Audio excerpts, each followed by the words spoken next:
Have you ever watched a zombie movie? It seems that for a long time, zombie movies were all the rage. Pun intended. But now I think a movie about a massive disease hits just a little bit too close to home for most of us. Anyways, life-altering mass pandemic aside, there is something that I always notice in most zombie movies. And that's there always seems to be widespread panic. Which I guess is understandable when Mima, who died 3 years ago, is back and is now trying to eat your face.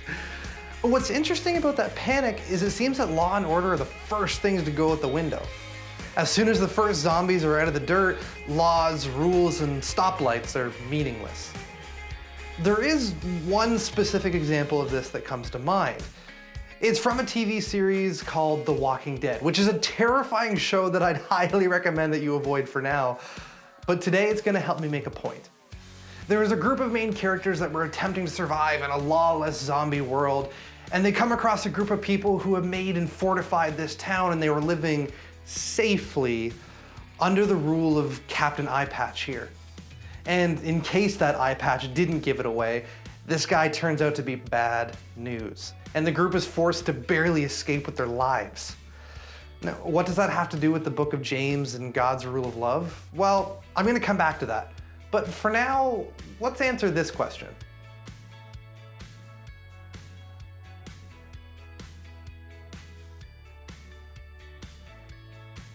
For the last couple weeks, we've been talking about the most important rule God ever gave us. Although some people think God needs us to obey this long list of rules, Jesus said there's actually only one law that matters most, the law of love. According to Jesus, following God really comes down to this: love God and love others as you love yourself. The greatest commandment sounds simple, but it's really not that easy. If you've been here for the last couple weeks, you know all about James. He was a brother of Jesus and a leader of Jerusalem church during the early years of the Jesus movement. During that time, he wrote a letter to the early followers of Jesus that you can now find in the Bible as the book of James. In this letter, James was trying to help these Jesus followers learn how to obey God's law, the law of love.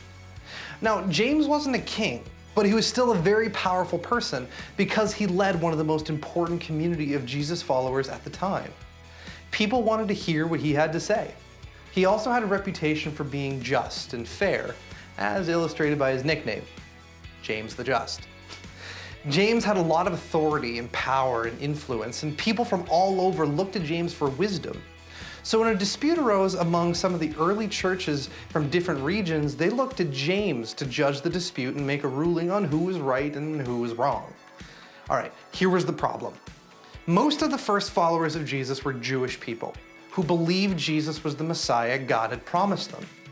But not everyone who followed Jesus was from a Jewish background. Some of these early Jesus followers believed everybody needed to convert to Judaism in order to follow Jesus. And conversion? That wasn't an easy process. Other Jesus followers believed that the only thing anybody needed to do to follow Jesus was just trust and commit to following him.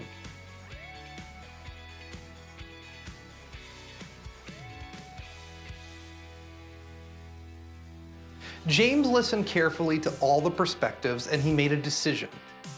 No one should be forced to go through lots of difficult steps in order to follow Jesus. Did that decision make James uncomfortable? Probably. Would it have been easier for James just to tell everybody that they had to become Jewish before they could become Christians? Probably. See, James grew up Jewish and he followed Jewish laws. So it would have been comfortable to tell everybody that they had to do what he had to do. But James took a different path. James understood that his decision wouldn't impact God's love for him. He was free to do whatever he wanted. But James was also committed to following Jesus' law of love. And he knew that following Jesus, that the most loving thing that he could do was to make it easy for others to know Jesus. James decided his comfort was not as important as loving others. I wonder if James was thinking about this situation when he wrote these words found in James chapter 2, verses 12 to 13. Speak and act as those who are going to be judged by the law that gives freedom, because judgment without mercy will be shown to anyone who has not been merciful. Mercy triumphs over judgment. God's law, the law of love, gives us freedom. We are free to make the decisions that benefit us, and we are free to do what we want if that's what we want.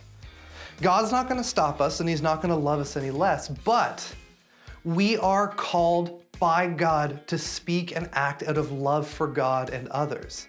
This is the thing that we are going to be judged on. James isn't threatening us. He's reminding us that justice has a way of coming back around. When we mistreat people, take advantage of others, or consistently prioritize ourselves over others, we will eventually face those consequences.